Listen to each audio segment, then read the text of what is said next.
Podcast. Conhecimento que sai de dentro das paredes da escola e chega até você. Hoje, os alunos Camil e Luiz Gustavo conversam com o professor Fábio sobre espeleologia, suas experiências, curiosidades e muito mais. Tudo bem? Somos alunos do Colégio Portinari e estamos aqui para apresentar a primeira edição do podcast com o professor Fábio e com a minha dupla, Luiz. Salve, salve! Hoje a gente vai falar de espeleologia, que é basicamente o estudo de cavernas, experimentos que eles entram em cavernas. Não sou a melhor pessoa para explicar disso, por isso que a gente trouxe o Fábio aqui. E já vamos começar assim, né? O que é a espeleologia? Como que ela começou, enfim. Vamos lá, então. Obrigado pelo convite aí. É um tema, espeleologia, né? É um tema diferente, por isso que eu propus, né, junto com vocês. Espelaion, é estudo de caverna.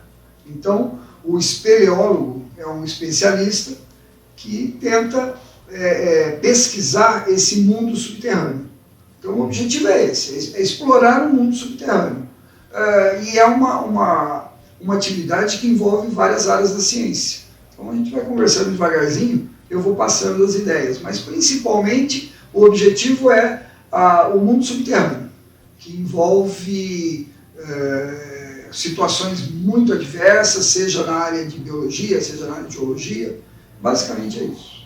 E onde que iniciou tudo esse processo aí? Então, isso vem na Europa, né, o início da espeleologia, franceses e italianos, nos Alpes, e no Brasil, esses franceses, esses italianos começaram por volta de 1820, 1830, vindo para cá, na verdade, como geólogos, para fazer mapeamento de estrada, mapeamento de seja o que for para fazendeiros, e nas regiões que tem principalmente o calcário, que a gente chama de relevo karst, né, o karst, que é o calcário, eles se depararam com as cavidades, com as cavernas. E aí esses geólogos começaram a explorar junto com o pessoal da região, por exemplo, aqui no estado de São Paulo, é a região de Apiaí, Poranga, Minas Gerais. Nossa, exploraram pra caramba lá na região de Belo Horizonte, né? E basicamente o início é esse. São Paulo, interior de São Paulo e Minas Gerais. Esse foi o início, por volta de 1800 e pouco. E acho que isso é um assunto bem interessante, porque você não tem contato com isso todo dia, então... E qual que é, você falou da ciência, qual que é o ramo da ciência aqui? Então, isso eu acho que é legal, principalmente para vocês, né, que estão no ensino médio, e para pessoa, né, qualquer um que é curioso ao assunto, é uma atividade multidisciplinar.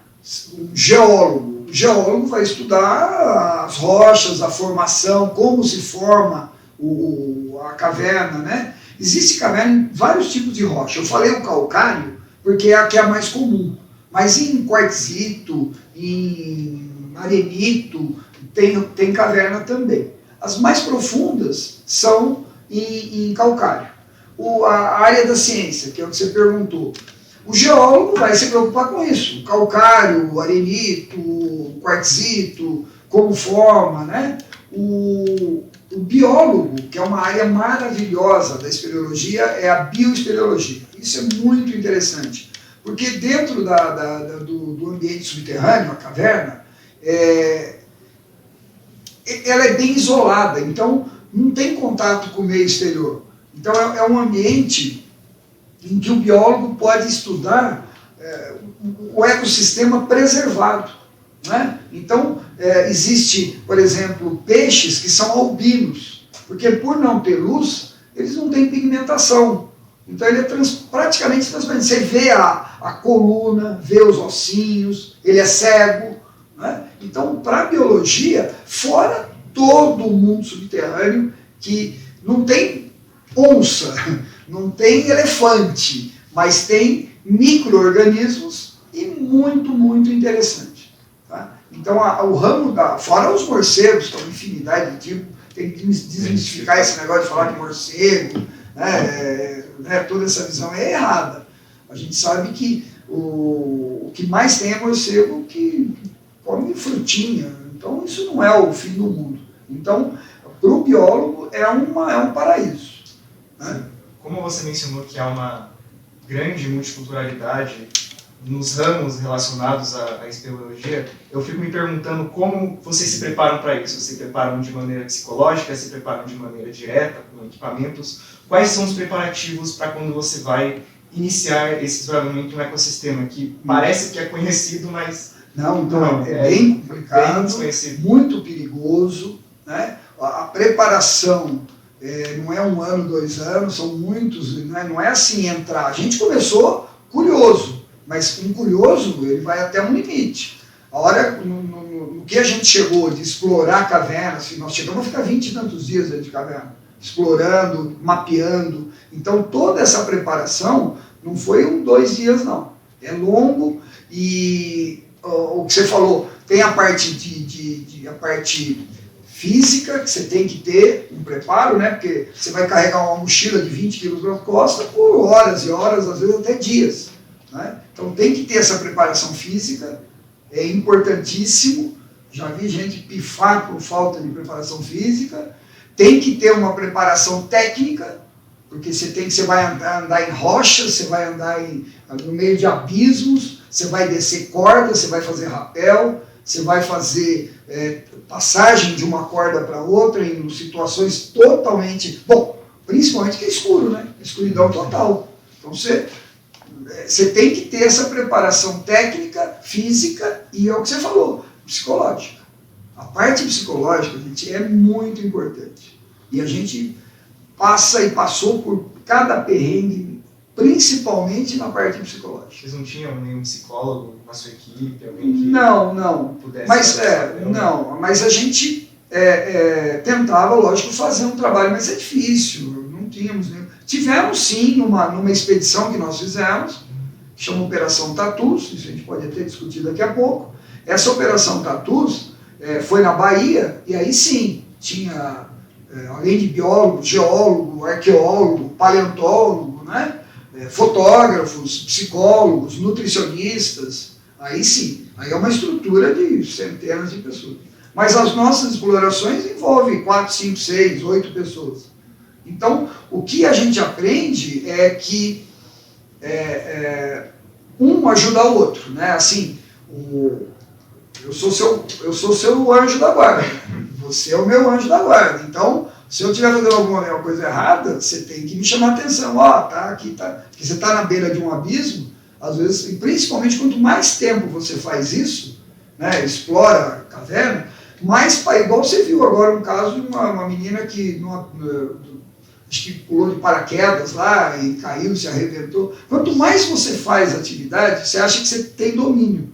Então esse é o erro, você ter muita confiança, achando que você sabe muito, e não sabe.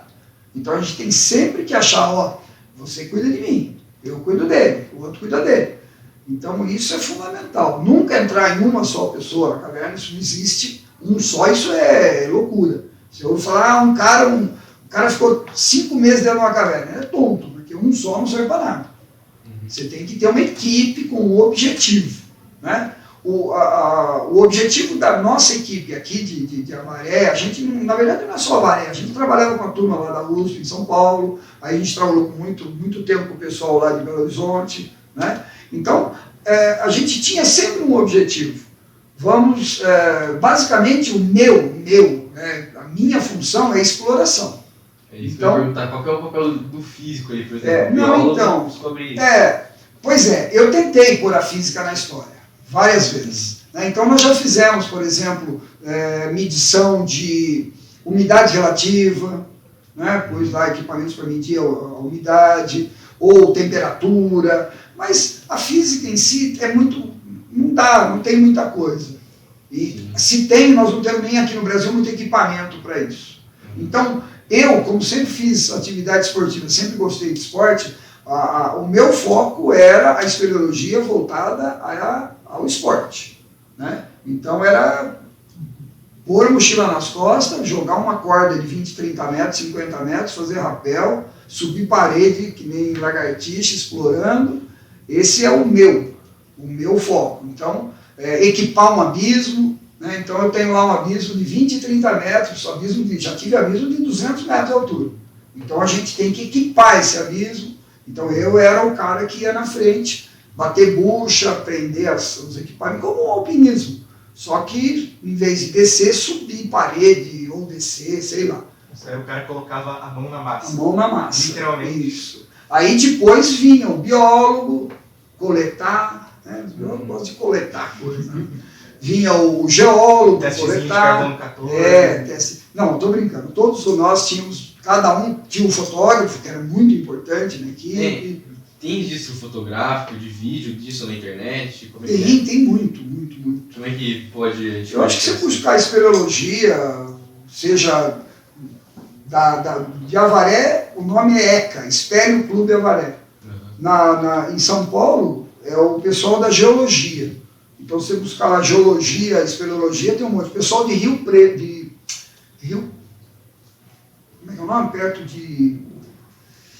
Tem uma faculdade de ecologia, Rio Claro, não é isso? Que tem também, é uma equipe forte lá de espeleologia, e o pessoal lá de Bambuí, lá de Belo Horizonte, que também são muito fortes. Então, Bambuí, espeleologia, geologia, buscando esses temas aí na internet, você vai achar muita coisa. Tá? Agora, o mais importante para aproveitar a ligação que você está fazendo, é o cuidado. Não tem um psicólogo, mas você tem que ter cuidado, você tem que falar, não, eu tenho medo, o medo é importante, né? Se achar que você sabe tudo, aí não sou. Aí você cai no precipício. Aí cai mesmo, é verdade. Né? Quantas vezes eu não estava fazendo uma situação lá muito perigosa, porque é o que eu falei, eu sou o da pôr a mão na massa, eu sou o que vai na frente, e de repente me via numa situação lá que risco de vida. Mas, lógico, sempre equipado, preso em cordas, e não é preso numa corda, não, é sempre 2, 3. Então, a gente tem que ter esse cuidado. E você cuidando de mim, eu cuidando dele, o outro cuidando do outro, esse é o fundamental. Como é que você mencionou sobre essa questão do cuidado? Já ocorreram alguns acidentes no seu grupo? Como vocês se precaviam disso? Como vocês tratavam de quem tinha esse tipo de acidente dentro da cabine, no meio da exploração? Então, ainda bem que nós não tivemos acidentes fatais, né?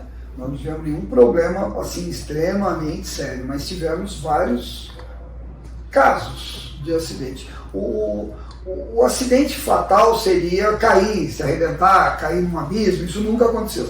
E também, espeleólogo, pelo que eu tenho relato, que a gente faz parte de congressos, de encontros, eu nunca ouvi falar de espeleólogo que se arrebentou. Turista sim.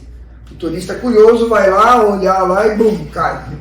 Mas espeleólogo eu nunca ouvi falar. Agora, acidentes que é comum em espeleologia é a hipotermia. É você ficar horas e horas, as nossas atividades são de 10, 12, 15 horas. Molhado, pesado, às vezes até sem se alimentar, e você molhado, a temperatura vai baixar. Aí começa a tremer, isso é um sério problema, a hipotermia. Então a gente sempre tem kits de primeiros socorros, com manta térmica e tudo mais, e isso já aconteceu com a gente, né? Explorando, acho que foi na Bahia uma vez, a gente se arrastejando lá o tempo inteiro na água, chegou uma hora que um dos nossos lá começou a tremer, e a coisa foi feia. Sorte que ficou boca, né, ficando roxa e tudo mais, sorte que a gente abraçou, foi uma emoção grande de abraçar todo mundo, lindo, um bando de marmanjos se abraçando, né? Ceninha de final de filme. Faltou o beijo, mas fica para depois. Mas foi uma situação meio punk, foi complicado.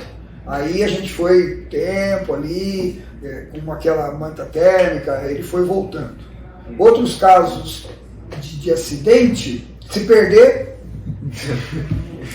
já aconteceu. Deve ser comum. Não é, graças a Deus, não é comum, pelo amor de Deus. Mas já ocorreu já de eu passar 2 dias perdidos. Vocês fazem mapeamento assim? Então, o mapeamento a gente faz, né? Inclusive ou a gente faz o mapeamento com croquis, com trena, com medida, ou a gente, quando vai explorar a caverna, não tem mapeamento.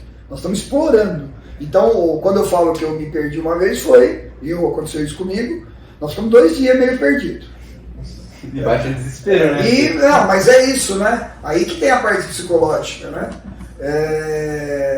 A gente teve que manter ali a calma para não estressar. Porque imagina, se um bate um desespero num outro vira um estresse, que daí fica tudo louco. Uma euforia generalizada. Não. Então a gente teve... Nossa, foi legal, porque nunca tínhamos passado por isso. Estávamos hora perdida, hora não. Era assim, a gente tinha uma noção, porque tinha um mapa de 1920, furado.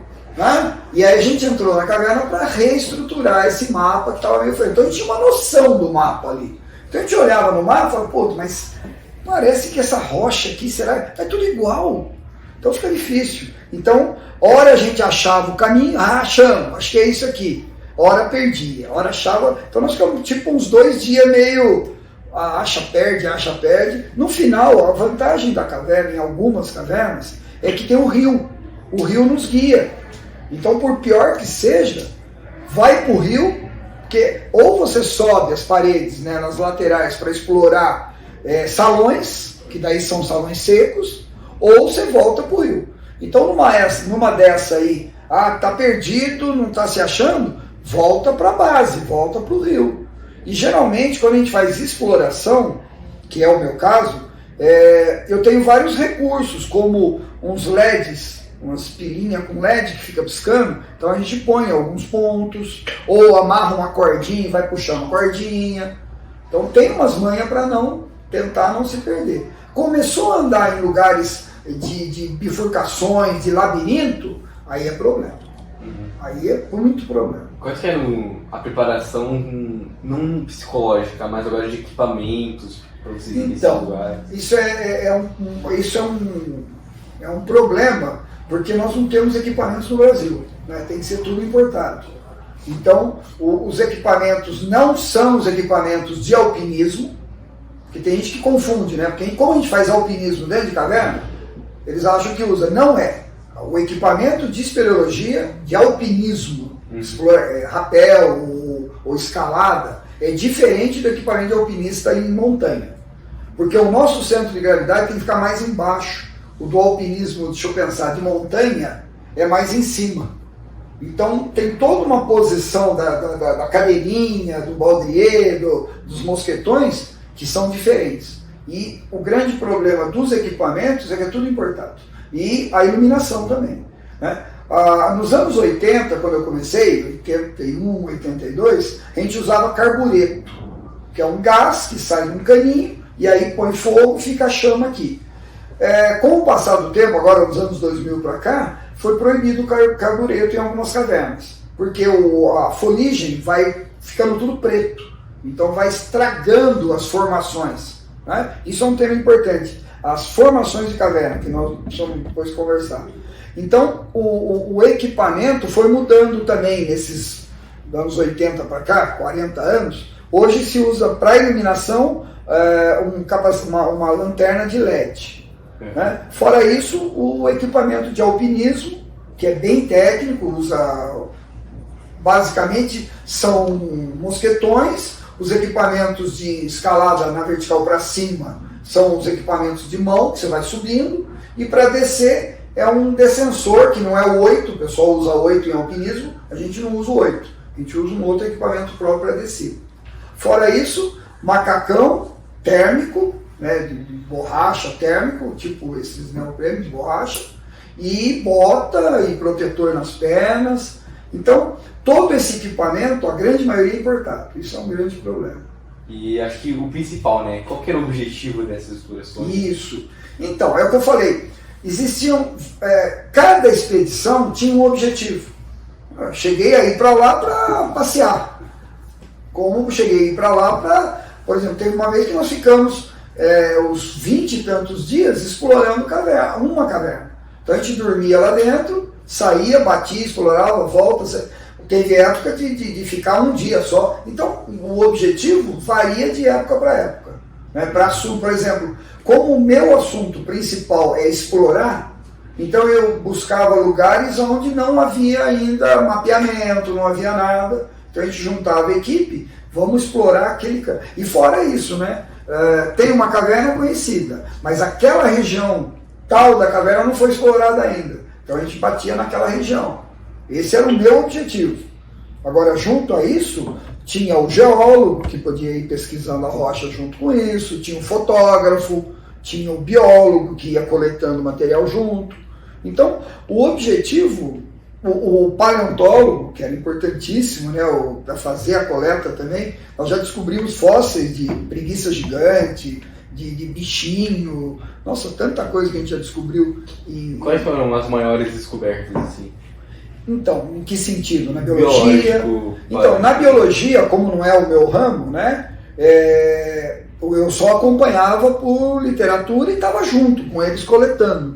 As melhores aqui no Brasil são explorações que descobriram novos organismos aí de caverna, né? São aranhinha específica lá, tem um termo que é como é que chama isso? É específico do ambiente. Que só tem lá. O biólogo saberia falar isso. Mas esses animais, esses bichinhos que nunca não existem, é só ali. Então isso foi legal. E para o paleontólogo, esse preguiça gigante que a gente descobriu foi uma das maiores descobertas. Um preguiça gigante, né? Uma ossada de preguiça gigante descoberta numa caverna, foi Minas Gerais isso. Né? Os principais ficam lá, Minas Gerais. A gente tem 3 pontos principais hoje de cavernas assim, para explorar. Aqui no estado de São Paulo, a região de Apiaí e Poranga, que é forte, tem mais de 300 cavernas. A região de Belo Horizonte, o entorno ali de Belo Horizonte, até um pouco para cima, norte de Januária, tudo mais, que é muito forte. E a Bahia. Então são basicamente 3 núcleos de grande concentração de cavidade. Mas tem em Goiás, tem no Amazonas, tem no Pará, tem caverna para todo lado. Agora que você mencionou essa variedade na composição de cavernas, tem uma caverna que é ali, outra que é aqui no Brasil, que está numa ponta, que está em outra ponta, numa região, outra região. Quais são as maiores discrepâncias dessas cavernas? Você explorou o ambiente, sim. Por exemplo, uma caverna de gelo, tá. esse tipo de diferença.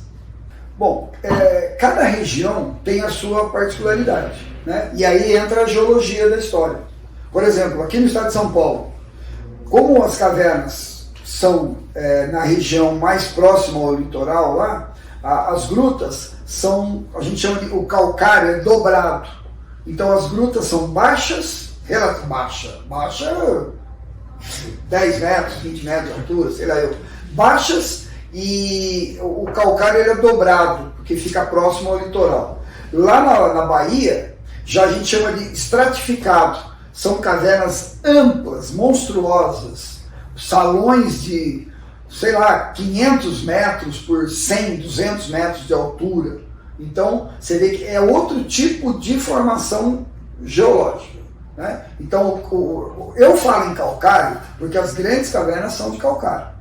Mas, por exemplo, você falou, em Minas Gerais tem muita gruta de quartzito, que é uma particularidade geológica da região. Né? Grutas de calcário, tem N tipos de grutas de calcário. A estratificada, que é assim, a dobrada. Né? Então, cada região tem a sua particularidade. O tipo de rocha, e mesmo no mesmo tipo de rocha, ainda formatos diferentes para o mesmo tipo de rocha. Né? Fora isso, na Patagônia a gente andou muito em caverna de gelo, né? Onde mais? Basicamente foi isso. Eu andei um pouco na Patagônia e muito aqui no Brasil, né? Fomos até, acho que uma vez eu fui para Venezuela, outra lá para os Estados Unidos, que é chama Golondrinas, que é uma caverna lá imensa, e a Mammoth Cave, que é nos Estados Unidos, que tem 500 quilômetros de extensão. Isso é muita coisa para explorar, né? Olha, é muita coisa e ainda bem, né? Porque ainda bem, porque a gente se diverte tomando cerveja no final e dando risada das besteiras que a gente faz lá dentro. Você iria de melhor. novo? Oi? Se alguém te convidasse, você iria de novo? Mas sempre, lógico. Mas sempre tá indo lá? Não, eu vou, mas agora mais devagar, né? Quanto tempo você não vai nesse tipo de exploração? Não, exploração mesmo eu parei faz uns 5, 6 anos Nossa. já parei com isso. Porque, não, nem é por mim, porque daria para aguentar um pouquinho mais ainda. Mas é porque a equipe já se desfez aqui, e aí o meu dia a dia está aqui agora, né? Eu teria que estar lá em São Paulo, trabalhando com isso. O pessoal da USP está muito forte. O pessoal da USP é muito forte nisso, o pessoal da geologia da USP é muito forte, a gente tem bastante amigos lá. Aí é que eu mudei o foco da minha vida, mas tenho ido, passeado, feito contato com amigos, mas não explorado nesse nível que a gente fazia nos anos 80, 90, não. Aí já fiz a minha contribuição. A espeleologia de Avaré foi muito forte nos anos 80, 90.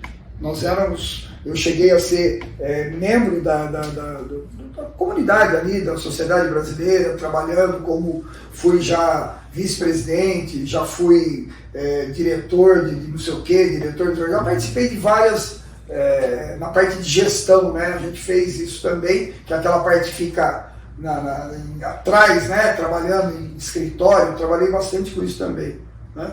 Hoje é mais contar as mentiras para os alunos.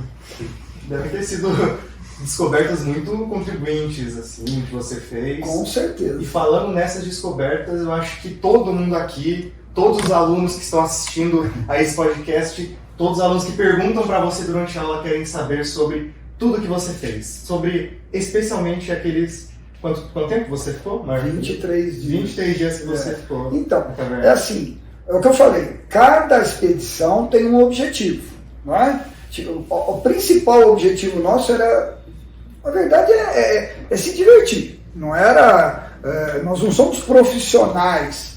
O pessoal lá da USP tem lá o professor de geologia, que tem as pessoas, os alunos que estão fazendo mestrado, doutorado, aí eles têm um objetivo. Nós aqui em Avaré, nossa equipe, o Espelho Clube Avaré, era entretenimento. Tudo bem, e as contribuições apareceram mesmo se divertindo, né? Como eu falei, a gente descobriu dentro da Caverna do Diabo. Caverna do Diabo é uma caverna conhecida de todo mundo aqui no estado de São Paulo, tá? A Caverna do Diabo, a gente explorou ela durante, eu calculo, uns 5 anos.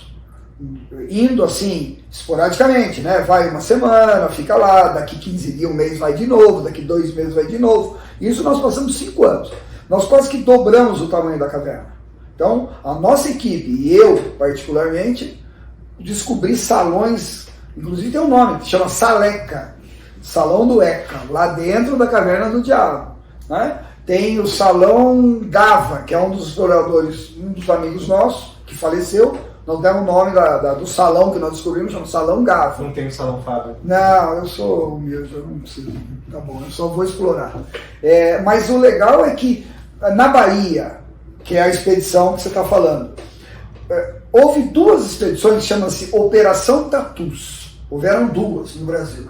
A primeira foi em 70 e qualquer coisa. Eu nem estava fazendo espeleologia nessa época, 75, 76, que foi aqui em São Paulo, na Caverna Santana, Gruta Santana, município de Poranga, aqui em São Paulo. Eles ficaram 15 dias dentro da caverna, chama Experimento de Permanência Subterrânea, né? Tinha psicólogos, tinha biólogos, tinha geólogos, fizeram esse trabalho. Nós, em 85, quase 10 anos depois, nós aqui de Avaré, o pessoal do Bambuí, lá de Belo Horizonte, da Federal de Minas, o pessoal da Geologia da USP, quem mais? Basicamente esses 3 grupos. Fizemos a Operação Tatus, que ficamos, eles ficaram 15 em 70 e poucos, nós ficamos 23 dias dentro da caverna, mas na verdade o objetivo desse negócio, 23 dias, não é. O objetivo era fazer um estudo psicológico, além de todo o estudo da exploração da caverna, saber como se comporta o nosso organismo num ambiente escuro, sem luz, sem nenhum contato com o meio exterior, durante 23 dias. Isso foi legal, porque a gente percebeu que o nosso relógio biológico está muito ligado ao sol, né? Você acorda, você dorme, então você vive esses 24 horas, mas na verdade você se adaptou, o seu relógio biológico está adaptado a esse acordar e dormir por causa do sol. E se não tiver o sol? Né? Então a gente fez esse trabalho lá com o auxílio de psicólogos, né? Os psicólogos não estavam lá dentro da gruta, mas eles estavam fora coletando informação. Então o que a gente fazia? A gente lá de dentro da gruta tinha um telefone. A gente falava com o pessoal de fora, o pessoal de fora não falava com a gente. Então a gente ficou isolado. A gente passava informação, ó, agora nós vamos dormir, ó, agora nós vamos almoçar, agora para eles irem anotando lá. Assim, e aí o ciclo de acordar e dormir, que seria nosso aqui, sei lá, 5 da manhã até 10, 11 da noite, seria você ficar em atividade, né? Lá nós chegamos a ficar em torno de 20 e poucas horas em atividade. Deu 22 horas por 12 dormindo, mais ou menos. Então o nosso relógio biológico não é 24 horas, é 36, 30 e poucas horas. Se a gente não tivesse o sol para nos conduzir, né, e deixar o nosso relógio biológico funcionar sozinho, o nosso tempo de um dia seria em torno de 35, 36 horas. Isso é uma constatação desse trabalho de psicólogos na Operação Tatus. E essa Operação Tatus, que foi na Bahia, município de... agora eu perdi o nome, Santana, na Bahia. O Geraldo Brandão era o prefeito da cidade, abriu as portas da cidade pra gente. Coitado. Não, mas tá bom. Abriu as portas da cidade pra gente, a gente ficou lá esses 23 dias, mas perduraram mais de 30 dias, né? Até você montar a estrutura, até ficar os 23 dias, até desmontar, a gente ficou lá mais de 30 dias, né? E a gente contribuiu muito com a região toda ali na exploração da caverna. Isso foi muito legal. Nós descobrimos várias cavernas na região. Hoje é um polo turístico a região. Isso foi em 85. Hoje, você vai lá na Bahia, é um polo turístico. Aquelas cavernas que nós havíamos descoberto, havíamos explorado, hoje já virou uma fonte de renda para o entorno, para a população do entorno. Então tem monitores ambientais que levam os turistas nos ambientes onde a gente descobriu, né? E ali a gente descobriu, eu particularmente, descobrimos gruta pra caramba, salões, e o principal, que é o nosso objetivo como espeleólogo, o que nos, sabe a cereja do bolo, aquele negócio, o que é o que você gosta, que não só eu, todo espeleólogo, mesmo biólogo, mesmo geólogo, é o que a gente chama de espeleotema. O espeleotema é a formação da caverna. Então, vocês conhecem estalactite, estalagmite, mas existem outros, um monte. Canudos, elictites, represas de travertino, pérolas de caverna, que não tem nada a ver com pérola, mas são pérolas de caverna. Então tem um monte de espeleotemas que são formações de caverna. E isso é a nossa cereja assim, do bolo, sabe? Quando a gente está explorando, lá eu no meu caso, explorando, escalando parede, rastejando, se arrebentando, de repente você chega num lugar, abre um lugar que ninguém nunca pisou na vida, nunca ninguém pisou ali. E fora isso, aquelas formações brilhantes e diferentes, isso é o que, pelo menos a mim, é o que mais me gratifica. A adrenalina deve ser isso é forte. Euforia pela descoberta. E fora a adrenalina total o tempo inteiro, e isso você não pode bobear, né? Você tem que segurar, porque você fica eufórico, você pode perder um pouco a noção de onde você está, né? E sei lá, é tão perigoso quanto um astronauta, um mergulhador, é perigoso. Por isso que tem que ter o foco sempre. Como que faz para alguém começar nisso aí? Acho que primeiro o ideal é fazer uma faculdade, para você agregar no... Então, vou aproveitar então para convidar todo mundo, né, a conhecer esse mundo subterrâneo, que é muito fascinante, e não ficar preso a essa conversa minha, porque eu sou espeleólogo, né? Mesmo ter parado há alguns anos, eu vou ser sempre espeleólogo. Então quando eu falo explorar, escalar, subir, calma, você não precisa fazer isso. Você pode começar a fazer espeleologia conhecendo as grutas. Precisa muita coisa? Não. Precisa ter um certo discernimento, não ser um louco, sair bufando, pulando em tudo, né? Então, e uma roupa apropriada. Só uma lanterna boa na mão, ou um capacete com uma lanterna boa, e ir aos ambientes, por exemplo, aqui no Brasil, no estado de São Paulo, lá em Apiaí, Poranga, que é o Vale do Ribeira. Todo o Vale do Ribeira ali é maravilhoso conhecer. Você não precisa ser o expert em espeleologia. Isso que é o mais importante. A sua pergunta é importante porque como começar? Como curioso. Com muito discernimento, com muito cuidado, mas curioso. Ir lá conhecer, ter um monitor que vai estar junto com você. Aí você vai entendendo o ambiente cavernícola, como que funciona. Você não precisa sair, porque quando eu estou falando, né, parece que eu estou falando, do jeito que eu falei aqui, parece que qualquer um que vai entrar na caverna vai ter que fazer tudo isso que eu estou falando. Não. Você começa devagar, aprendendo a andar, principalmente aprendendo a andar. Isso vai demorar, porque eu vejo quando uma pessoa entra numa caverna, ele começa a tropeçar, cair. Calma, você vai aprender a andar. O cara não sabe andar na caverna. Não é como é irregular, cheio de rocha, tudo torto. Hora tem água, hora não tem água, hora tem um lugarzinho para você escalar, pequenininho, uma paredinha e tal. Então tem gente que começa assim. Então calma, vai na boa, com o monitor, aprenda, conheça, estude. Estudar que eu digo seja curioso, leia o assunto, né? E não exige muita coisa, não exige uma faculdade para isso. Agora, voltando ao que você falou de faculdade. Hoje tem, se eu não me engano, tem em Ouro Preto e na USP, na geologia, tem uma disciplina, conseguimos, chamada espeleologia, porque antes não tinha essa disciplina. Então você vai fazer geologia na USP. Na grade tem uma disciplina que chama-se espeleologia. Isso é legal. Isso foi uma herança que a nossa geração deixou. Isso é muito legal. Então o cara já tem um início e é forte lá em Ouro Preto. É muito forte a geologia e a espeleologia. Então, quer começar? Eu aconselho que venham a esse mundo, venham conhecer esse mundo.